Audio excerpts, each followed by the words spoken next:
1999 में साबिक वजीर आजम मियां मोहम्मद नवाज शरीफ और उस वक्त के army chief general Pervez Musharraf के दरमियान कारगिल के मामले पर कुछ इख्तलाफात चल रहे थे।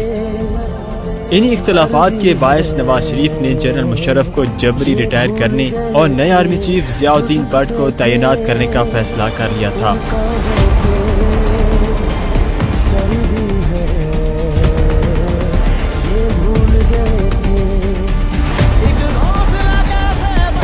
दस अक्टूबर 1999 को आर्मी चीफ मुशर्रफ अपनी एहलिया समेत 2 दिन को दौरे पर श्रीलंका चले गए। परवेज मुशर्रफ की मुल्क में गैर मौजूदगी पर वजीर आजम मियां नवाज शरीफ ने मुशर्रफ को जबरी रिटायरमेंट की नोटिफिकेशन पर दस्तखत किए, जिसके बाद मुशर्रफ की जबरी रिटायरमेंट और नए आर्मी चीफ ज़ियाउद्दीन भट्ट की तैनाती की खबर शाम 5 बजे PTV पर नशर कर दी गई। जनरल मुशर्रफ की जबरी रिटायरमेंट की खबर सुनकर आर्मी के हलकों में बेचैनी फैल गई, जबकि मुशर्रफ की फ्लाइट खबर नशर होने से पहले टेक ऑफ कर चुकी थी और मुशर्रफ को इस फैसले की इत्तला पहुंचाने का कोई जरिया मौजूद न था। मुशर्रफ के जहाज PK-805 ने 6:50 पर कराची लैंड करना था, लेकिन नवाज शरीफ ने DG civil aviation authority Aminullah Chaudhry को मुशर्रफ के जहाज को पाकिस्तान में लैंड करने से मना कर दिया और यही हुक्म उस वक्त PIA के चेयरमैन साबिक वजीर आजम शाहिद खकान अब्बासी को भी दिया गया। शाहिद खकान अब्बासी और अमीनुल्लाह चौधरी के साथ नवाज शरीफ ने IG सिंध को भी लैंडिंग रोकने के अहकाम जारी कर दिए। सिंध पुलिस ने वजीर आजम के अहकाम पर अमल दरामद करते हुए एयरपोर्ट पर फायर ब्रिगेड गाड़ियां खड़ी करके रनवे को ब्लॉक कर दिया ताकि तैयारा लैंड न कर सके।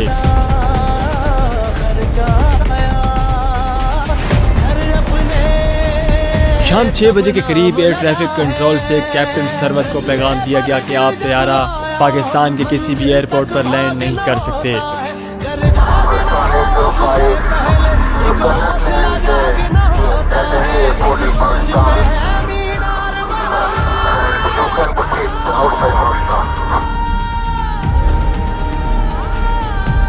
ये सुनकर परवेज मुशर्रफ के जहाज के कैप्टन काफी परेशान हो गए, क्योंकि जहाज में मुशर्रफ समेत 198 मुसाफिर सवार थे और जहाज में फ्यूल सिर्फ 30 से 35 मिनट की उड़ान का बाकी था। कैप्टन ने वापस पैगाम भेजा कि जहाज में इतना फ्यूल नहीं कि इंडिया के शहर अहमदाबाद एयरपोर्ट के अलावा किसी और मुल्क जा सके। नवाज शरीफ को जब जहाज के फ्यूल के बारे में बताया गया तो उन्होंने मुबैना तौर पर जहाज को अहमदाबाद एयरपोर्ट इंडिया ले जाने का कहा। कैप्टन सरवत ने जहाज में मौजूद मुशर्रफ के साथ ही ब्रिगेडियर नदीम ताज को कॉकपिट में बुलाया और सारी सूरत हाल से आगाह किया। ये सुनकर परवेज मुशर्रफ भी कॉकपिट में आ गए। जहाज के कम्युनिकेशन सिस्टम से कराची कंट्रोल टावर राब्ता किया गया। एयर कंट्रोलर को मुशर्रफ ने कोर कमांडर कराची से बात करवाने का कहा तो एयर कंट्रोलर ने बात करवाने से इनकार कर दिया। उधर जनरल इफ्तिखार को सारी सूरत हाल का इल्म हुआ तो वो कंट्रोल टावर पहुंच गए। जनरल इफ्तिखार ने पायलट से बात करवाने का कहा तो कंट्रोलर ने ये कहकर इनकार कर दिया कि ऊपर से सख्त आर्डर आया है कि फ्लाइट के अलावा पायलट की किसी से भी कोई बात न करवाई जाए। हालात लम्हा बलम्हा बिगड़ती जा रही थी। एयर ट्रैफिक कंट्रोलर का जवाब सुनकर जनरल इफ्तिखार ने उस पर पिस्तौल तान लिया, जिस पर कंट्रोलर ने पायलट से बात करवाई और जनरल इफ्तिखार ने पायलट को अहमदाबाद इंडिया जाने के बजाय कराची में ही लैंड करने का कहा। जनरल इफ्तिखार ने मुशर्रफ को नए आर्मी चीफ ज़ियाउद्दीन भट्ट की अपॉइंटमेंट और उसकी जबरी रिटायरमेंट की खबर दी। ब्रिगेडियर नदीम ताज और जनरल मुशर्रफ भी उस वक्त पायलट के साथ कॉकपिट में मौजूद थे।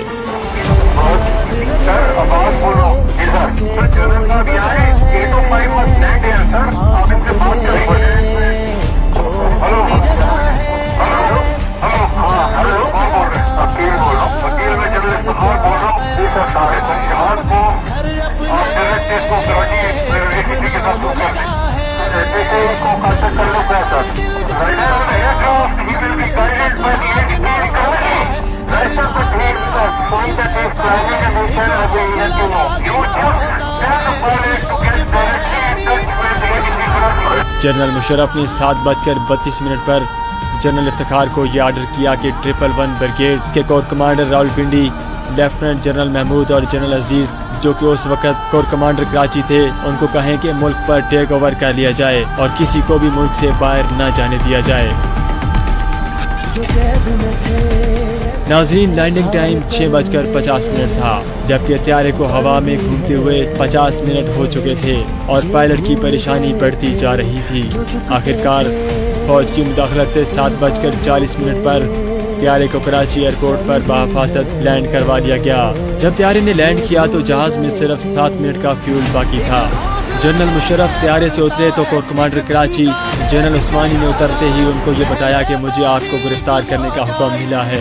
اس بات پر ایک لمحے کے لیے مشرف گھبرائے، لیکن ساتھ ہی جنرل عثمانی نے مسکراتے ہوئے کہا صورتحال کنٹرول میں ہے سر۔ یوں ایک بار پھر ملک میں مارشل لا لگ چکا تھا اور اب ملک کا تمام کنٹرول فوج کے سپرد تھا۔ Dear brothers and sisters, your armed forces have never and shall never let you down, inshallah.